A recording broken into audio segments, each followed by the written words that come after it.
Bienvenidos a La Pizarra, el programa de la Vicerrectoría de la Universidad La Gran Colombia. Hoy tenemos como invitada a la doctora María Elisa Uribe Vegalara. Ella es la presidenta y directora ejecutiva de la Corporación Pensamiento Siglo XXI, economista y politóloga por la Universidad de los Andes. Por elección popular ha sido miembro del Directorio Conservador de Bogotá, socia y asesora financiera editorial La Unidad, columnista y miembro de la Junta Directiva del diario El Nuevo Siglo, miembro de la Junta Directiva de Casa Toro, asesora de la Junta Directiva de Finanza Autofactoring, asesora también del Congreso de la República por más de 12 años, lo cual le mereció mención de honor del Congreso de la República y una condecoración por parte del Senado. Trabajó también en la Dirección de Investigaciones Económicas de la Corporación Financiera del Valle, Corfivalle, y en la Asociación Nacional de Instituciones Financieras, ANIF. Ella fue asistente de dirección de la revista Estrategia Económica y Financiera en el sede de la Universidad de los Andes, y allí fueron sus jefes, entre otros, Rudolf Homs y la actual vicepresidenta de la República, Marta Lucía Ramírez. Doctora María Elisa, bienvenida a La Pizarra. Me da mucho gusto estar acá, estar en este escenario de la Universidad Gran Colombia, a quien debemos toda su trayectoria y toda su formación, sobre todo en una formación que además de profesional tiene principios y ética. Muchas gracias, doctora Uribe. Usted ha sido candidata edil al Consejo de Bogotá y a la Cámara de Representantes. Como edil obtuvo la tercera votación más alta de Chapinero e hizo parte también del Consejo de Trabajo Local. Y su lema de campaña fue Bogotá es mi centro, basado en un recorrido por las 20 localidades de la ciudad y las 24.000 manzanas de Bogotá en ese momento. Correcto. ¿Cómo fue esa campaña y qué esperamos hoy en día de Bogotá como centro de todos nosotros? Ya en el momento de la campaña, la Cámara escogimos nuestros centros Bogotá, porque preguntábamos en todas las reuniones, levanten la mano, ¿quién es bogotano? ¿Quién nació en Bogotá? O no quién es bogotano, sino quién nació en Bogotá.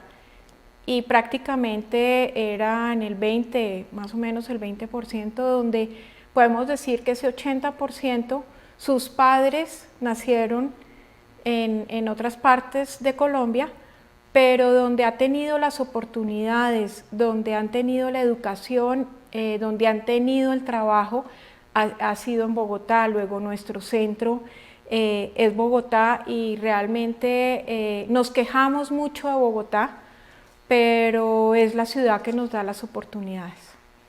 Hoy en día la doctora María Elisa es la directora de un tanque de pensamiento, la Corporación Pensamiento Siglo XXI, que reúne a profesionales, empresarios, académicos en la madurez de la vida y con deseos de participar en el debate y la construcción de las políticas públicas. ¿Estamos muy atrasados en esa construcción?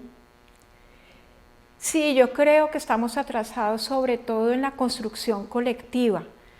Nosotros debíamos pensar que la política pública viene desde el sentir de cada persona, desde lo que ve como una necesidad, y que esas necesidades pudieran tener escenarios donde identificarlas, donde el ciudadano común puede contar su historia y llegar así obviamente con un acompañamiento profesional y con los expertos y servidores públicos, pues llegar a unas propuestas de política pública.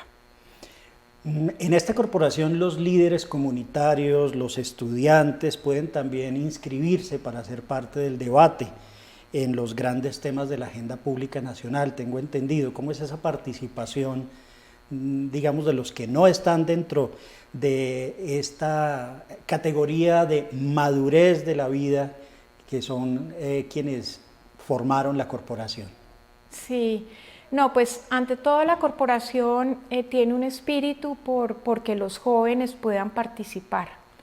Si bien tiene un gran origen de las ideas conservadoras y de las ideas de lo que llamamos centro derecha.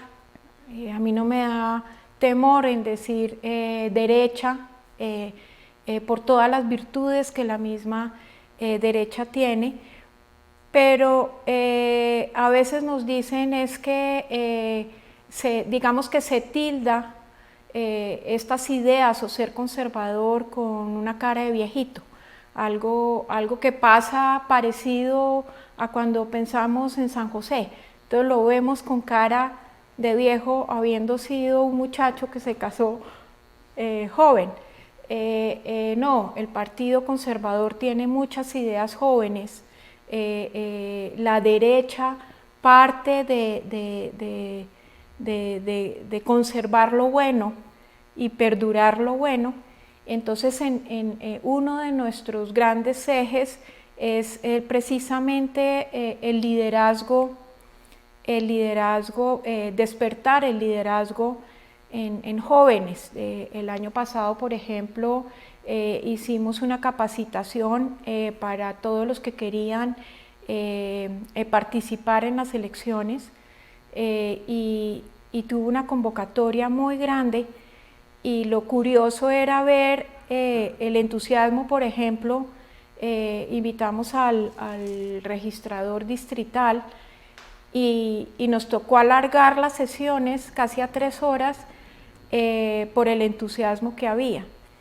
Entonces, digamos que la forma de participar muchas veces es simplemente quiero aportar unas ideas, quiero que estas ideas entren en debate. Obviamente, como es una fundación,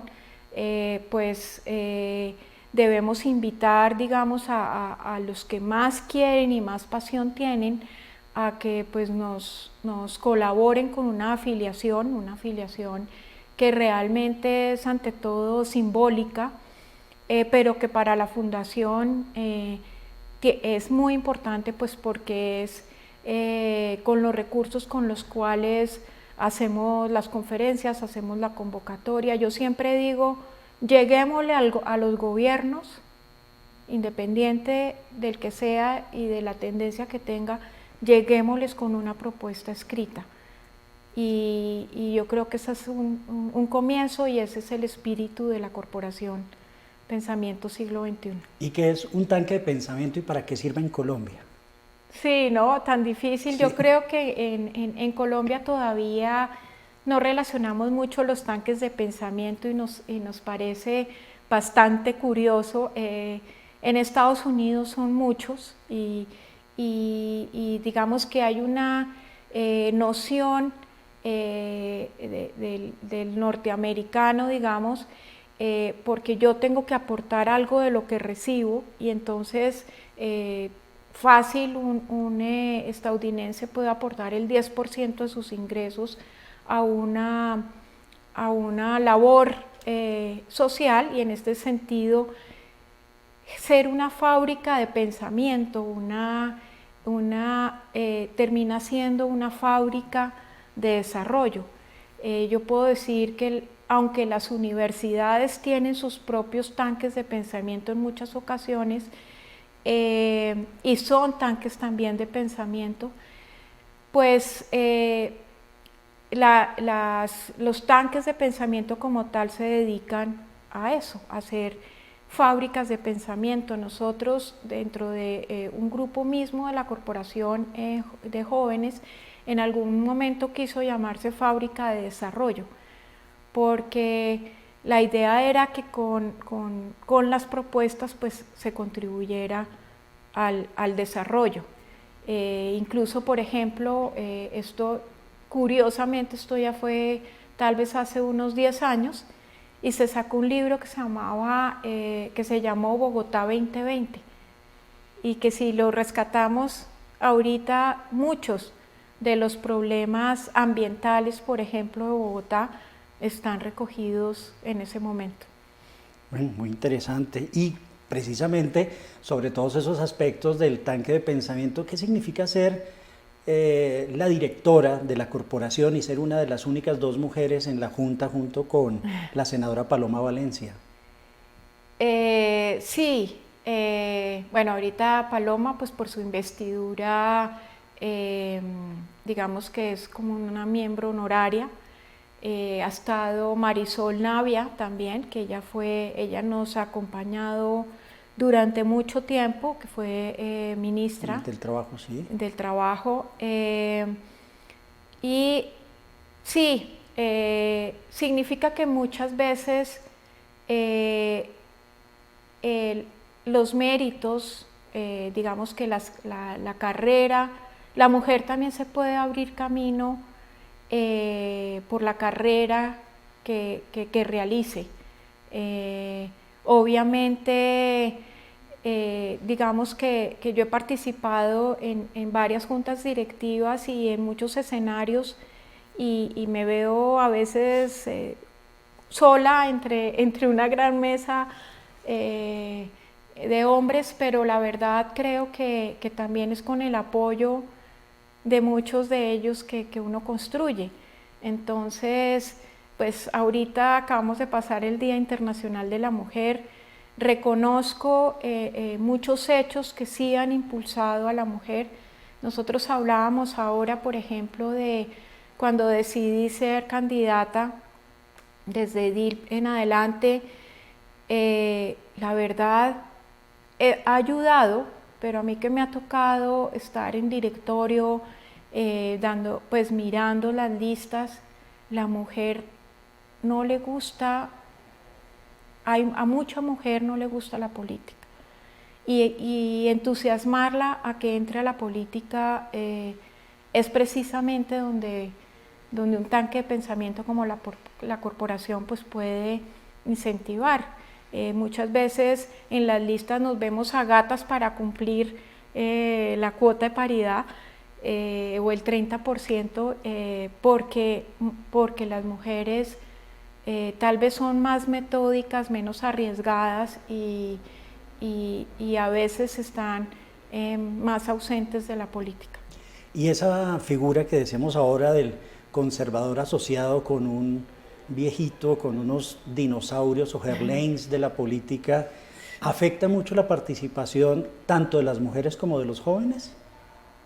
Sí, yo creo que depende en gran medida desde el punto de vista de donde se mire.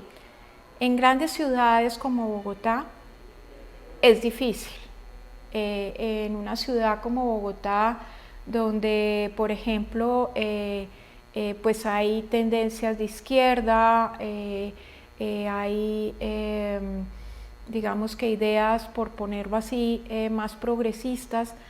A veces llegar a una ciudad Bolívar a decirle, mire, yo creo, yo soy conservador y también quiero aportar, entonces a veces lo que pasa es que no se conoce.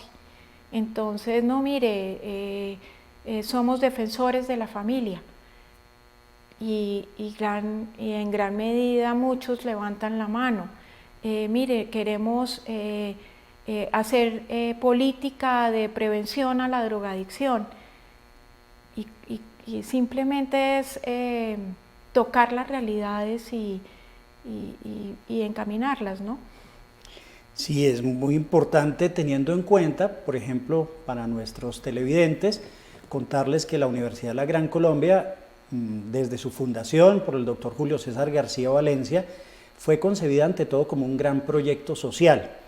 En este momento nuestra población está ubicada el 40% en el estrato 2 y el 42% en el estrato 3. Así más o menos está distribuido el otro 16% en los otros 3 estratos socioeconómicos. ¿Cómo entusiasmar a un joven que pertenece a la clase trabajadora, a su familia, para que vea en la política alguna opción honesta hacia el futuro? Porque precisamente el maestro Darío Chandía decía que en política se pueden meter las patas pero no las manos. Sí, y el poder para qué, ¿no? Sí. No, yo creo que hay que entender que la política, y incluso es un mensaje de la misma política pública y de quien trabaja proyectos sociales, es que lo que se busca es una transformación, y es una transformación para mejorar. Entonces, pues si yo quiero participar de una mejora social, pues ahí está la política. Obviamente no es fácil, obviamente el poder muchas veces corrompe, pero el todo está, como decíamos al principio del programa, hay políticos buenos, hay políticos malos, y pues hay que encauzarse por la política buena. Lo que llamaban antes, una cosa es politiquería y otra es política. Ya regresamos con nuestra invitada, la doctora María Elisa Uribe Vegalara, a La Pizarra, el programa de la Vicerrectoría de la Universidad La Gran Colombia. Regresamos a La Pizarra, el programa de la Vicerrectoría de la Universidad La Gran Colombia. Nuestra invitada, la doctora María Elisa Uribe Vegalara. Doctora María Elisa, ¿qué recuerdos le trae este tablero de pronto por ahí? Carmencita, doña Ana Restrepo, su hermana Paula. Sí, entonces emocionante. Recuerdo el colegio me encanta. O sea, el otro día me decían que si a uno le gustaría volver al colegio, yo dije sí, me gustaría. ¿Y qué compañeras y profesoras de pronto de esa época que hayan también descollado así en el panorama nacional? Porque entre otras, no sé si fue compañera de la anterior canciller de la República. Ella estaba un curso adelante, sí, ella iba un curso adelante, María Ángela Holguín. Y de esto, ¿alguna pilatuna ahí en el tablero que costara un regaño, doña Ana Restrepo? Sí, alguna vez, bueno, mientras tal vez las profesoras escribían, sí. Alguna vez llevaron frasquitos de pimienta y empezamos a estornudar, obviamente, y eso pues no dejábamos dar clase. No dejaban dar clase. Pero pues fíjese sí. lo inocente. Sí, claro, porque hoy en día para los jóvenes pues son muchas otras pilatunas, y además estos retos virales que se han vuelto tan peligrosos, los que tienen precisamente a los papás pendientes de lo que pueda ocurrir con ellos, ¿no? Precisamente, ¿cuál puede ser para los jóvenes un mensaje en torno a la política, para las mismas mujeres que hacen parte de nuestra comunidad universitaria, para los muchachos? ¿Cuál es la esperanza en torno a su participación política en el país? Uno es creer, primero que todo, que en la educación está la oportunidad para dar el salto, para salir de ciertas trampas de pobreza, a mí me gusta mucho Amartya Sen, quien habla que la pobreza no es simplemente no tener ingresos. Obviamente todos estamos en busca de desarrollarnos para tener unos ingresos, pero además de eso es tener la posibilidad de tener riqueza, es tener la posibilidad de tener mayores capacidades, y esas las da la educación. Y a partir de la formación es tener una pasión, indiscutiblemente. Uno ve en Bogotá, por ejemplo, cuántos padres de pronto de muchos de los estudiantes han participado en juntas de acción comunal, y uno ve esa pasión que tienen por construir una escalera de un parque, por cambiarle la imagen al barrio, por por destapar los problemas que hay en el barrio. Entonces, yo creo que empieza por la educación, por la pasión y por digamos, la convicción de que en la medida que yo trabaje por darle oportunidades a la gente, que finalmente es la política, en la medida en que lo vea como un servicio y una pasión por cambiar, así sea un foco y enfocarse, ¿no? Así sea, voy a proponerme educar en reciclaje en los hogares, eso es política. Voy a proponer menos droga en los parques. Todo eso son transformaciones que si el estudiante va viendo esa pasión, aprovéchela. ¿Por qué la gente considera precisamente que esas transformaciones únicamente están identificadas con la izquierda y no con la derecha? Sí, difícil pregunta, pero es que digamos que yo pensaría que la izquierda vende las cosas bonitas. Entonces, es muy distinto decir, mire, crean en la empresa porque la empresa jalona el empleo, porque la empresa jalona la riqueza del país. Es distinto a cuando a uno le dicen, mire, a usted va a tener el ingreso desde ya, todos vamos a hacer, les vamos a dar unos subsidios y ustedes van a poder sostenerse con estos subsidios. Entonces bien se dice que la izquierda muchas veces trata de nivelar en lo bajo en lugar de nivelar en lo alto. Hay ya que estamos en una institución educativa, un ejemplo, no recuerdo de quién es, creo que es de una mujer, que decía, es como si en un aula una persona saca 5 en un examen y otras sacan 3, y la gran mayoría sacan 3 y 2. Entonces no vamos a nivelar. Y entonces los de 5 y los de 4 y todos se bajan hacia 3 y hacia 2. Entonces yo creo que lo que pasa es que se venden las cosas más fácil, por decir algo. ¿Quién no va? Claro, estamos de acuerdo con que el subsidio sea como la ventaja que da en la carrera, ¿sí? Como cuando la persona realmente tiene una necesidad que sea evidente, demos el subsidio, pero demos el subsidio para que se transforme.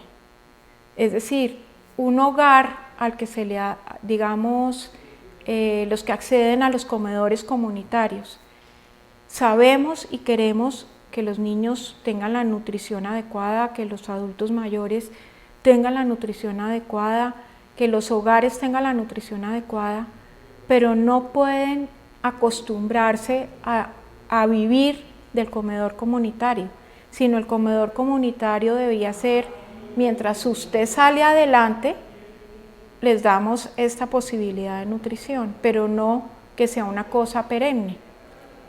Pasa igual con el Sisbén. ¿Cuánta gente engaña la entrada al Sisbén? Escondamos la televisión para que nos den menos puntos.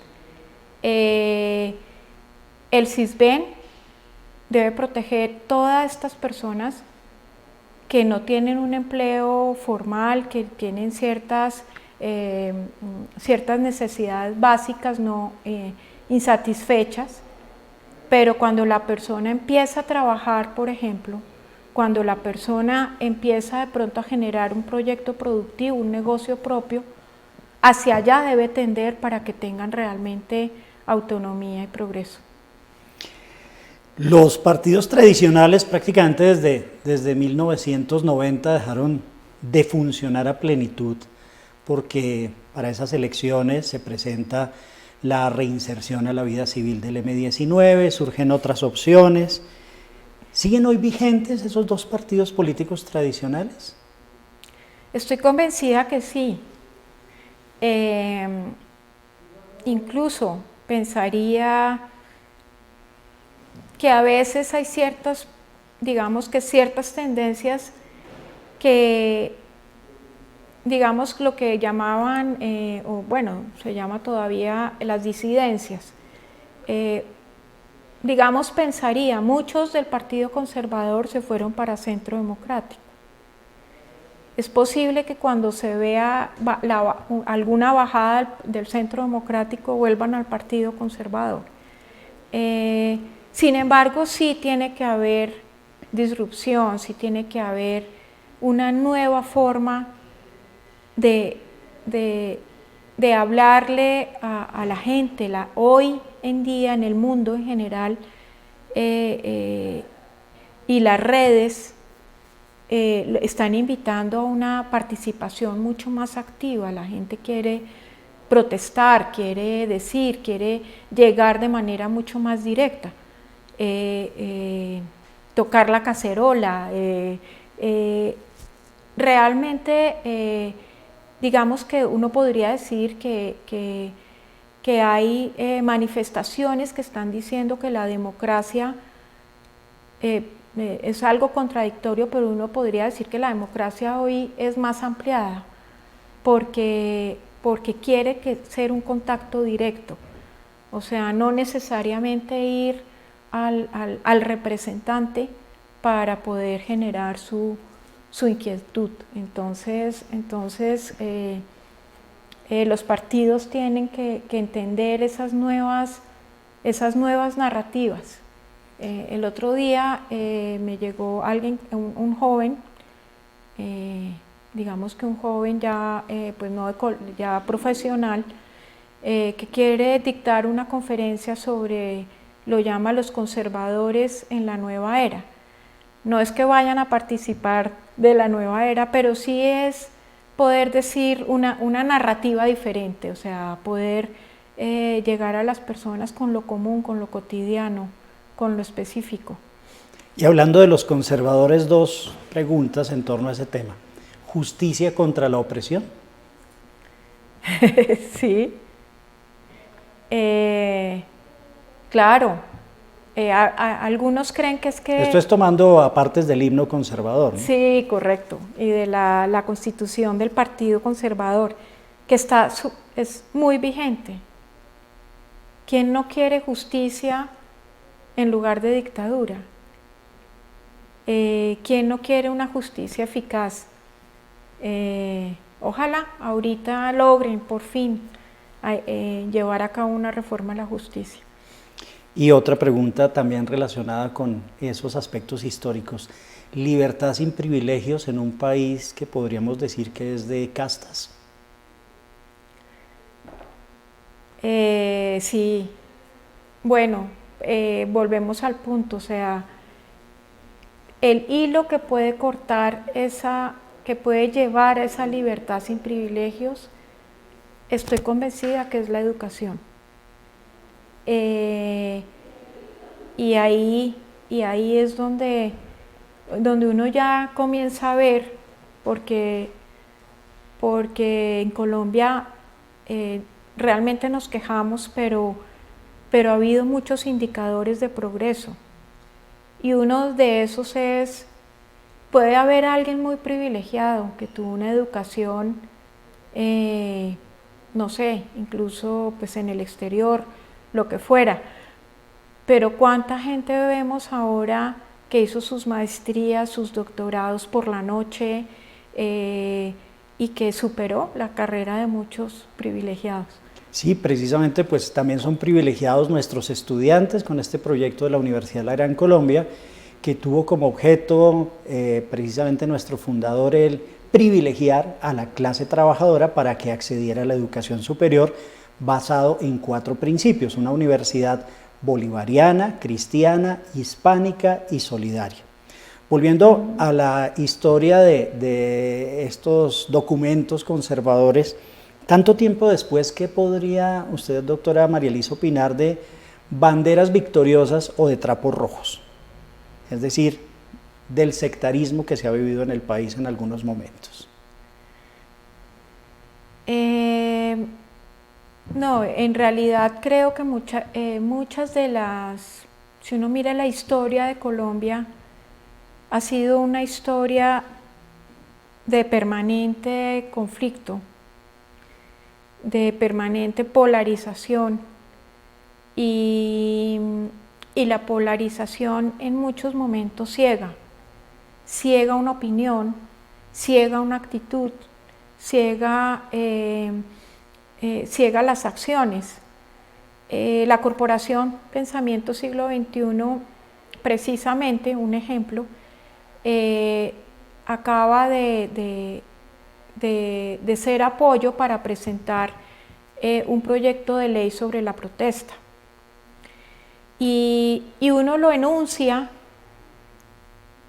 y muchos de los que participaron o pueden estar de acuerdo con la protesta se venían en contra, sin leer.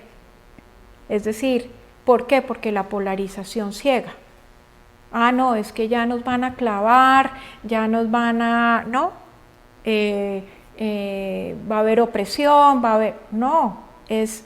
Hagamos que la protesta sea llevadera, o sea, sea listo, es todo un derecho fundamental, pero también dejemos que las personas puedan entrar a Transmilenio tranquilamente, que las calles no se ocupen por más de cierto tiempo, que los encapuchados sean identificables.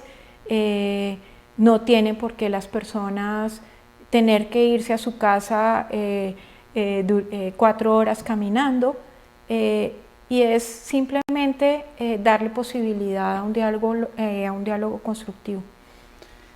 Estamos en la pizarra, el programa de la Vicerrectoría de la Universidad de la Gran Colombia. Ahora, nuestros profesores Manuela Correa y el doctor en Filosofía Germán Aristizábal nos traen la recomendación de libros.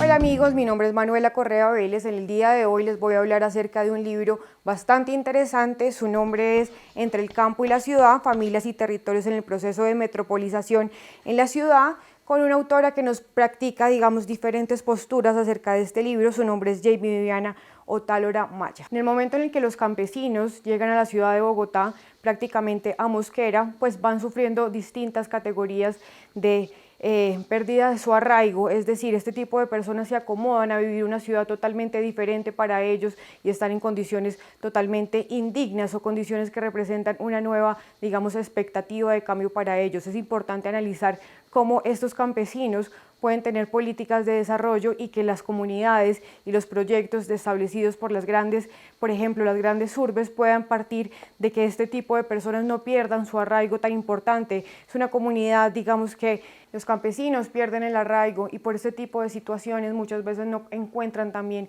una dignificación en sus trabajos. Deben existir proyectos, deben existir diferentes alternativas por las grandes, digamos, ciudades, en este caso Bogotá y en la vereda Siete Torques, en Mosquera, que pues puedan ayudar a que este tipo de personas desarrollen habilidades diferentes, habilidades extra para que no pierdan su arraigo y para que puedan, digamos, para que su proceso de interacción con la ciudad sea cada vez más cómodo, que sea un proceso un poco más de interacción con la ciudad, y que también en el momento de que estas personas entren a trabajar entre sus diferentes campos, pues no pierdan su arraigo y no pierdan su cultura. Es una cultura rica, es una cultura extraordinaria y es una cultura que parte desde el campo. Por ejemplo, nuestros antepasados vienen del campo, nuestros orígenes colombianos son importantes mirarlos desde reformas agrarias estructurales, pero que también cuando estas personas lleguen a la ciudad, a las grandes ciudades, a Bogotá, y cuando exista, digamos, por ejemplo, estos procesos de cambio de ciudad a la periferia, pues puedan ser un poco más amigables con ellos, es decir, podamos tener diferentes programas de interacción, diferentes programas de restitución y de acompañamiento para que estas personas como tal no pierdan su arraigo. Por último, es importante que las recomendaciones siempre estén muy ligadas con el plan de ordenamiento territorial, es decir, que exista una sinergia y que pueda haber una conexión mucho más abierta, una conexión mucho más estructurada entre lo que quieren decir y lo que quieren transmitir los campesinos dentro de la comunidad con la ciudad de Bogotá. Estamos en La Pizarra, el programa de la Vicerrectoría de la Universidad La Gran Colombia. Síganos en nuestras redes sociales, La Gran Colombia, en Facebook, Twitter e Instagram. También Canal Teleamiga en Twitter, Teleamiga en Facebook y en Instagram, Teleamiga TV. ¿Cuáles son sus redes sociales, doctora? Mis redes sociales son María Elisa Uribe en Twitter. Todo es María Elisa Uribe.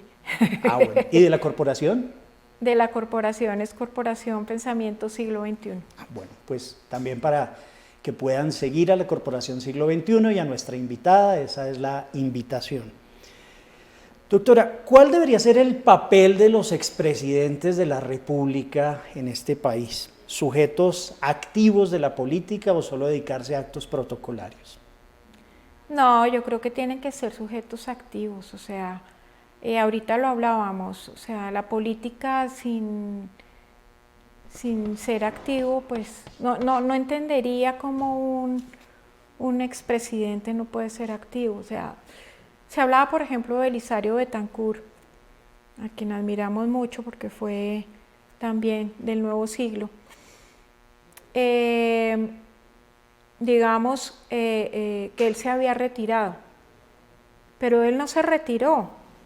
Cuando él creía que tenía que hacer injerencia, la hacía. Y a través y con la cultura hizo política. Es que cualquier gesto de servicio a la sociedad es un gesto político. Claro, no quiere decir que tengan que ser siempre, que sigan siendo presidentes. Pero sí creo que hay que contar con su asesoría. Para la Corporación Pensamiento Siglo XXI, ¿cuáles son los principales retos de Colombia en lo que queda del siglo? Porque ya se nos fue en 20 años que llevamos. ¿Cuáles son los retos de Colombia? Sí. No, los retos de Colombia siguen siendo luchar contra, siguiendo las palabras que usted me decía, conservadoras, igualdad sin privilegios, o sea, cerrar las brechas de desigualdad, lograr seguir mejorando los indicadores, yo digo de riqueza, que es que decir de pobreza es hablar en negativo, pero que haya menos pobres en Colombia, o sea, que crezca la clase media. Usted hablaba hace un momento de Belisario Betancur, entonces yo voy a recordar un episodio. 9 de abril de 1948, el doctor Luis Enrique Uribe Cuaya, su abuelo, cofundador del CPB, además, gerente del diario El Siglo en ese momento, y el subdirector del periódico Belisario Betancur se llevaron a una imprenta escondida las artes del periódico luego de que una horda quemara las rotativas del periódico ese día en cercanías de la iglesia de la Capuchina. ¿La prensa en Colombia sigue amenazada? Sí, yo pienso que Colombia, mientras siga viviendo la polarización, siga viviendo circunstancias como el narcotráfico,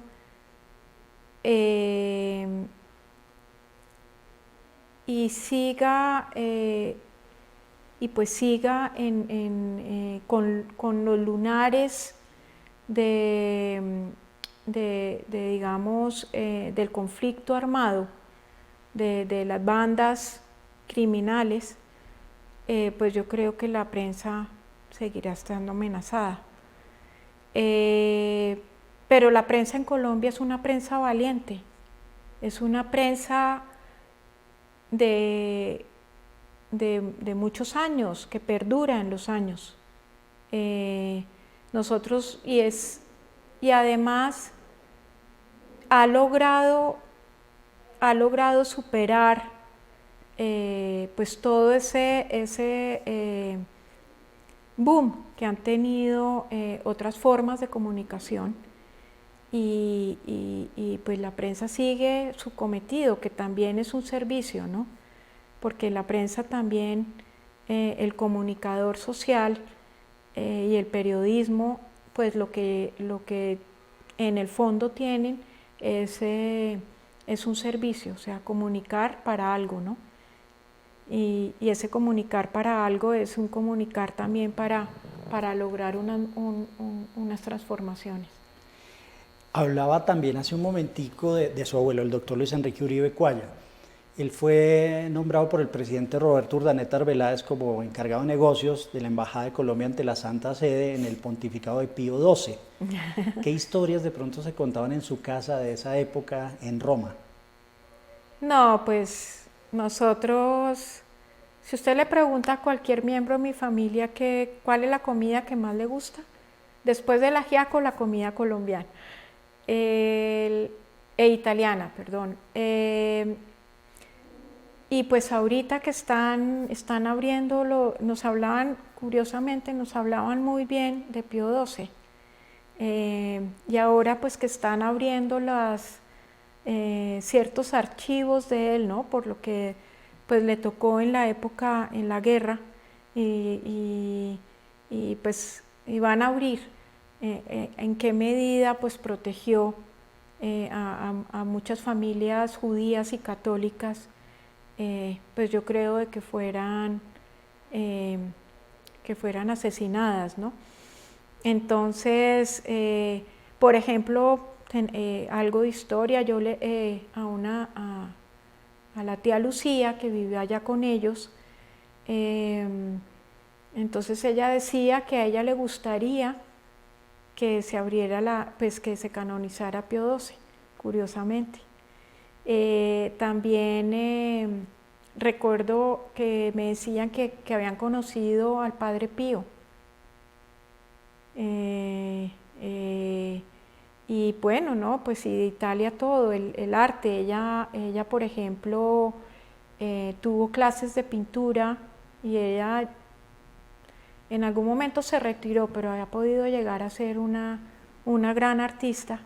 Incluso creo que estuvo con otra artista reconocida, Margarita Lozano, y en ese se ve la influencia italiana en esos óleos de ella.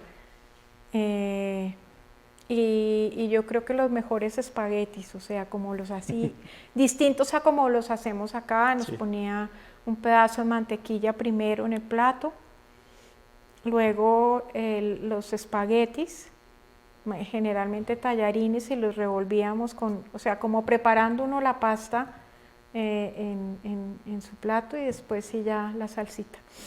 Y por el lado huilense, Gabriel Vega Lara, Elvira Rojas Álvarez, ¿qué recuerdos de esos abuelos? Bueno, ellos se vinieron, pues ya cuando mi mamá prácticamente, pues mi mamá nace en Neiva, pero mi mamá ya, por decir algo, se estudia en Bogotá. Pero lo recuerdo, pues a mi abuelo siempre lo tendremos como un gran aguerrido, emprendedor, una persona que comienza siendo un vendedor y termina comprando acciones de una compañía que después perdura en el tiempo. Entonces su espíritu emprendedor, yo decía que tenía casi que un espíritu como alemán, pero pues era opita, ¿no? De gigante Huila. Y recuerdo mucho también ver a una persona que tenía pues tanta autoridad, como por ejemplo le cargaba a mi abuela hasta los últimos momentos su cartera. Entonces él era el que llevaba la cartera de mi abuela. Entonces son recuerdos, y amo la tierra del Huila, o sea, creo que ese paisaje es hermoso realmente. Bueno, y entonces a la sombra de esta ceiba de gigante vamos a una pausa en La Pizarra, el programa de la Vicerrectoría de la Universidad de la Gran Colombia.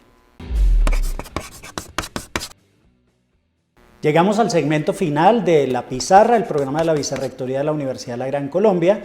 Hoy nuestra invitada, la doctora María Elisa Uribe Vegalara. No olviden seguirnos en nuestras redes, La Gran Colombia en Facebook, Twitter e Instagram, Teleamiga TV en Instagram, Teleamiga en Facebook y Canal Teleamiga en Twitter. Volvemos de pronto otra vez sobre la familia. Su mamá fue una empresaria que poco se veía, digamos, en Bogotá, el que una mujer tuviese la posibilidad de estar gerenciando empresas, desarrollando actividades, siendo emprendedora también, que hoy en día se habla de los emprendedores como si fuese algo nuevo, pero una señora hace 50 años en toda la labor empresarial era algo de pronto muy difícil de ver. Recordemos entonces a Elvira Vegalara Rojas. Bueno, a mi mamá, Elvira Vegalara de Uribe, ella tenía algo muy especial y es que cuando se tiene un propósito con obstinación hay que alcanzarlo. Y eso era ella. O sea, yo a veces digo, ella dominaba el mundo, no el mundo a ella, ¿sí? Ella, por decir algo, en la editorial La Unidad, El Nuevo Siglo, le quiso poner todo el empeño. Y yo creo que 30 años más del periódico en gran parte se le debe a su fuerza, a pesar de obstáculos, a pesar de dificultades, ella estaba segura de que había que sacarlo adelante. Y pues lo mismo en todo, con la familia, yo creo que influye mucho el temperamento, un temperamento que mezcla la dulzura con la simpatía, con la sencillez, y con lo aguerrido, Y su padre, un diplomático, abogado, periodista, Juan Pablo Uribe Uribe, también laurianista. Aparece en todas partes como laurianista. ¿Aún podemos hablar de seguidores de un líder sin ser estigmatizados? ¿De laurianistas, de alvaristas, no, de belisaristas? Difícil. En Colombia es difícil. Sí, mi papá fue secretario privado de Laureano Gómez, tenía 21 años, imagínense uno, secretario privado de Laureano Gómez, con la figura que se tiene de Laureano Gómez, pero él nos contaba tantas cosas simpáticas, le hacía pegas, lo asustaba, pero todo ese aprendizaje y mi padre pues perduró en sus ideas hasta sus últimos escritos. En este último minuto que tenemos, hace 25 años ocurrió un magnicidio que para todos fue muy doloroso. El asesinato del doctor Álvaro Gómez Hurtado. Ustedes tuvieron mucha cercanía familiar con Enrique Gómez, con Álvaro Gómez, con las hermanas, el hermano de él también. ¿Cree, doctora, que finalmente este crimen llegará a ser esclarecido? Uy, tendríamos casi que preguntárselo a Enrique Gómez Martínez, que es quien ha estado ahí detrás. La verdad como que pierdo la esperanza, pero es importante que se entienda también que fue un crimen de lesa humanidad, ¿no? Y que reivindiquemos sus ideas, que lo mantengamos vivo. El régimen sigue vigente y lo vemos, ahí yo creo que el presidente ha querido ir contra la corrupción, pero el régimen domina Entonces, no es fácil y Álvaro Gómez sigue vivo. Y ahí está vivo todos los días en las páginas del Nuevo Siglo, donde nuestra invitada es columnista y también miembro de la Junta Directiva. Así llegamos entonces al final de La Pizarra, el programa de la Vicerrectoría de la Universidad La Gran Colombia. Muchas gracias.